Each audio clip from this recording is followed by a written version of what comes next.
প্রিয় উপস্থিতি, আজকে একটি ভারাক্রান্ত হৃদয় নিয়ে একটি আলোচনা করব। সেটা হচ্ছে যে সম্প্রতি এক সম্মানিত আলেম তিনি বলেছেন, মানে সে ইউটিউব ফেসবুকে নুনু হুজুর নামে পরিচিত, হয়তো কি নুমানি যেন তার নামটা ভুলে গেলাম। তো তিনি বলেছেন, এছাড়া আরও অনেকে বলছে কওমি মাদ্রাসায় জাকাত দিলে নাকি জাকাত আদায় হবে না। এত বড় মিথ্যাচার কীভাবে আপনি করতে পারেন? বাংলা কথা হচ্ছে, কওমি মাদ্রাসায় জাকাত দিলে আরও সুন্দরভাবে এবং ফজিলতপূর্ণভাবে আদায় হবে ইনশাআল্লাহ। এটা আস্থা এবং গ্যারান্টি সহ বলতে পারি। কেন? আপনি দেখেন, বাংলাদেশের যত কওমি মাদ্রাসাগুলো আছে, সরকার কর্তৃক কোনো কওমি মাদ্রাসার কোনো খরচপাতি বহন করা হয় না। বাংলাদেশের কওমি মাদ্রাসা দেখেন, হাট হাজারে গিয়ে দেখেন, যাত্রাবাড়ি বড় মাদ্রাসায় গিয়ে দেখেন, বাংলাদেশের অসংখ্য, আমি যেখানে পড়েছি মিরপুর 1 নম্বর আকবর কমপ্লেক্স মাদ্রাসায় গিয়ে দেখেন 2000, 3000, 5000, 6000 গরিব ছাত্ররা লেখাপড়া করে। জাকাতের মাসারফে জাকাত, অর্থাৎ জাকাতের খাতসমূহের মধ্যে একটা হচ্ছে গরিব। আপনি দেখেন ওই মাদ্রাসাগুলিতে অনেক সন্তান আছে, মায়ে বাবার পক্ষ থেকে টাকা খরচ করে লেখাপড়া করার মতো তাদের কোনো আর্থিক কোনো শক্তি নাই। আপনি দেখেন এই বাংলাদেশের কওমি মাদ্রাসার যে আলেমগুলো রয়েছেন, যে মহতামিম, যে প্রিন্সিপালগুলো রয়েছেন, মানুষের থেকে তারা জাকাতের টাকা নিয়ে ওই গরিব সন্তানদের লেখাপড়ার আয়োজন করে। এখানে দেখেন, তাহলে যারা বলছে কওমি মাদ্রাসায় টাকা দিলে জাকাত আদায় হবে না, তারা জঘন্য মিথ্যাচার করেছে। পৃথিবীতে সবচেয়ে শ্রেষ্ঠ মিথ্যা কথা হচ্ছে এটা। কারণ অনেক মায়ের সন্তান আছে, এরা লেখাপড়া করে, আপনার টাকা খরচ করে লেখাপড়া করে, বেতন দিয়ে লেখাপড়া করে আপনার শিক্ষিত সমাজ, শিক্ষিত নাগরিক হতে পারে না।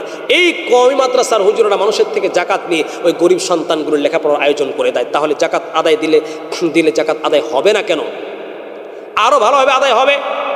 এক তো হচ্ছে, আপনি কওমি মাদ্রাসায় জাকাত দিলেন মানে অনেক গরিব সন্তানদেরকে দেখবেন জাকাত নিয়ে কিন্তু যারা কোটিপতিদের সন্তানকে খাওয়ানো হয় না, ওখানে ফান্ড থাকে অনেকগুলো, একটা জাকাত ফান্ড, একটা হচ্ছে ব্যক্তিগত খাওয়া। যাদের সামর্থ্য আছে তারা মাদ্রাসায় টাকা দিয়ে খায়, যাদের সামর্থ্য নাই তারা বাংলাদেশে তারা ওই গরিব সন্তানগুলি আপনার আমার জাকাত দেওয়া টাকা দিয়ে ওই গরিব সন্তানগুলো খায়। এটা বলার সুযোগ নেই যে আমি সন্তানগুলিকে টাকা দিলাম, মাদ্রাসায় টাকা দিলাম মানে হুজুরকে দিলাম না। আপনি হুজুরকে হুজুর হওয়ার কারণে গরিব জাকাত দিলেন না। ওই মাদ্রাসায় হুজুররা অসংখ্য গরিব মেধাবী ছাত্রদের শিক্ষার ব্যবস্থা করে, এই জন্য আপনি গরিবদেরকে জাকাত দিলেন, হুজুর হওয়ার কারণে জাকাত দিলেন না। আমাদের বাংলাদেশের মানুষের কিছু মন মস্তিষ্ক রয়েছে কি যে আমরা হুজুরকে জাকাত দিচ্ছি না। আপনি হুজুরকে জাকাত দিচ্ছেন না হুজুর হওয়ার কারণে, আপনি গরিব মানুষকে জাকাত দিচ্ছেন। অতএব যে বলছে কওমি মাদ্রাসায় জাকাতের টাকা দিলে জাকাত আদায় হয় না, মিথ্যাচার করেছে। আমি বলবো, দেখেন যে ব্যক্তি বলছে কওমি মাদ্রাসায় জাকাত দিলে জাকাত আদায় হয় না, আরে দ্বিগুণ সহ হবে। আপনি দেখুন, কারণ একটা খাত হচ্ছে গরিবদেরকে জাকাত দিতে হবে, ফকিরদেরকে, গরিবদেরকে। তো দেখেন যারা কওমি মাদ্রাসায় পড়ে, কিছু সন্তান আছে একেবারে নিরীহ গরিব, এতিম মিসকিন আছে, এদেরকে ওই বোর্ডিং থেকে আপনার এই জাকাতের টাকা খাওয়ানো হয়। 2 নম্বর হচ্ছে, একটা হচ্ছে যারা আল্লাহর রাস্তায় থাকে তাদেরকে জাকাত দিতে হবে। তো দেখুন রাসূলুল্লাহ বলছেন, মান খরাজা লিতালিবিল ইলমি ফাহুয়া ফি সাবিলিল্লাহ, যারা এলেম অন্বেষণ করার জন্য যায় তারা হচ্ছে আল্লাহর রাস্তায়। তাহলে যারা এলেম অন্বেষণ করছে মাদ্রাসার ছাত্র, তারা তো আল্লাহর রাস্তায় আছে। অতএব 2টা কারণ পাওয়া যাচ্ছে। একটা হচ্ছে আল্লাহর রাস্তার পথিক, 2 নম্বর হচ্ছে যারা অসহায় গরিব এদেরকে জাকাত দিচ্ছেন। অতএব কওমি মাদ্রাসায় দিচ্ছেন মানে আপনার দ্বিগুণ সওয়াব হচ্ছে। ও হুজুর, আপনি যে বলেছেন কওমি মাদ্রাসায় জাকাতের টাকা দিলে, এটা আপনি মিথ্যা কথা বলেছেন। জাকাতের টাকা দিলে জাকাত আদায় হবে না, এটা আপনি মিথ্যা পোষণ করেছেন, হিংসাবশত বলেছেন। কারণ আল্লাহ রাসূল বলছেন, শোনো, ইন্নাল মালাইকাতা লা তাদাউ আজনিহাতাহা লিতালিবিল ইলমি, যে কোরআন শিক্ষা করে তার পায়ের নিচে রহমতের ফেরেশতারা ডানা বিছায় দেয়। রাসূলুল্লাহ বলছেন, খায়রুকুম মান তাআল্লামাল কুরআন ওয়া আল্লামা, তোমাদের মধ্যে সবচেয়ে শ্রেষ্ঠ মানুষ হচ্ছে যে কোরআন শিখে এবং শিখায়। তো যে কোরআন, রাসূলুল্লাহ বলছেন, শোনো, কিয়ামতের মাঠে কোরআনুল কারীমের যারা হাফেজ তারা সেই দিন কিয়ামতের মাঠে সুপারিশ করবে। তার মানে আপনি সন্তানগুলিকে, যারা ভালো মানুষকে জাকাত দিতে নিষিদ্ধ করছেন, মানে আপনি মানুষকে বিভ্রান্ত করছেন। অতএব যারা জাকাত প্রদান করছেন তাদেরকে বলবো, ওই হুজুরকে আপনারা শায়েস্তা করেন, কারণ ও মিথ্যা কথা বলে শুধু বিদ্বেষ পোষণ করেছে। আরে বেটা, কওমি মাদ্রাসায় জাকাত দিবে না তো কি তোর সংগঠনে দিবে নাকি? তোর ওই ইসলামী দল, কথিত ইসলামী দলে দিবে নাকি? মিথ্যাচার কেন? অতএব ভালো করে বোঝার চেষ্টা করুন। কওমি মাদ্রাসাগুলো আছে, বাংলাদেশের কওমি মাদ্রাসাগুলো আছে, যার কারণে লক্ষ শত গরিব অসহায় মানুষরা শিক্ষিত সমাজ হচ্ছে এবং এই দেশ থেকে নিরক্ষরতা দূর হচ্ছে। আপনি দেখুন, আমরা স্বচক্ষে দেখেছি অনেক সন্তানরা আছে মাদ্রাসায় ভাড়ার টাকাও দিতে পারে না, আমাদের হুজুররা ভাড়ার টাকাও সংগ্রহ করে দেয়। মাদ্রাসা ছুটি হয়েছে, অনেক গরিবের সন্তানগুলো আছে, এরা গরিব হওয়ার কারণে বাবা মার টাকাটাও দিতে পারে না। ঢাকা থেকে প্রত্যন্ত গ্রাম অঞ্চলে 500, 200, 400, 1000, 2000 খরচ করে আসবে, এই টাকাটাও নাই। অনেক হুজুরকে দেখেছি তারা নিজে ভাড়ার টাকাও সন্তানকে দেয়, এটা জাকাতের টাকা থেকে দেয়। অনেক সন্তানকে আমরা দেখেছি পাঞ্জাবি নাই, পোশাক নাই, কলম নাই, খাতা নাই, এতিমখানাতে আপনার আপনার জাকাতের টাকা ওই গরিব সন্তানকে সে মাদ্রাসার হুজুর হওয়ার কারণে দিচ্ছে না, সে গরিব হওয়ার কারণে দিচ্ছে।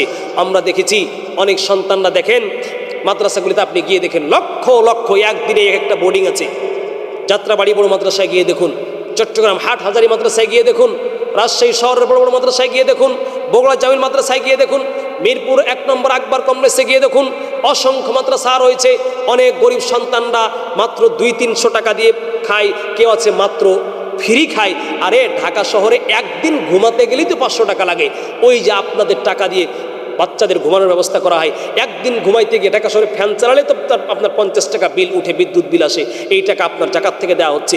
একদিন যদি বাথরুমে আপনি টয়লেট করতে যান, তাহলে তো আপনি দেখবেন বাথরুমে আপনার ঢাকা শহরে 20 থেকে 25 টাকা আপনাকে দিতে হয়।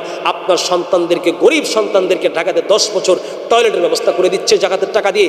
কত সন্তান আছে ঢাকাতে শহরে 1 মাস খরচ করে চলতে ফিরতে গেলেই তো আপনাকে 5000 টাকা লাগে। তা আপনার সন্তানদেরকে তো আপনাদের জাকাতের টাকা নিয়ে, গরিব অসহায় সন্তানদের জন্য তো ওই ঢাকা শহরগুলিতে মাদ্রাসায় চাউল কেনার টাকা বাচ্চারা দিতে পারে না। কতজন সন্তান পোশাক কিনতে পারে না, এই পোশাকের টাকা গরিব অসহায় সন্তানদেরকে জাকাতের টাকা দেওয়া হচ্ছে। অতএব প্রিয় মুসলমান ভাইয়েরা, আমরা বোঝার চেষ্টা করি যে লোকটা বলেছে মাদ্রাসায়, কওমি মাদ্রাসায় জাকাতের টাকা দিলে জাকাত আদায় হবে না, সে জঘন্য মিথ্যাচার করেছে, বাংলাদেশের কওমি মাদ্রাসাগুলো আছে বলেই অনেক অসংখ্য গরিব সন্তানগুলো লেখাপড়া শিখছে, কোরআন শিখতে পারছে। এটা আমরা ভালো করে বোঝার চেষ্টা করি। কওমি মাদ্রাসায় জাকাত দিলে আরও অসংখ্য জাকাত আদায় হবে। আল্লাহ আমাদের বোঝার তৌফিক দান।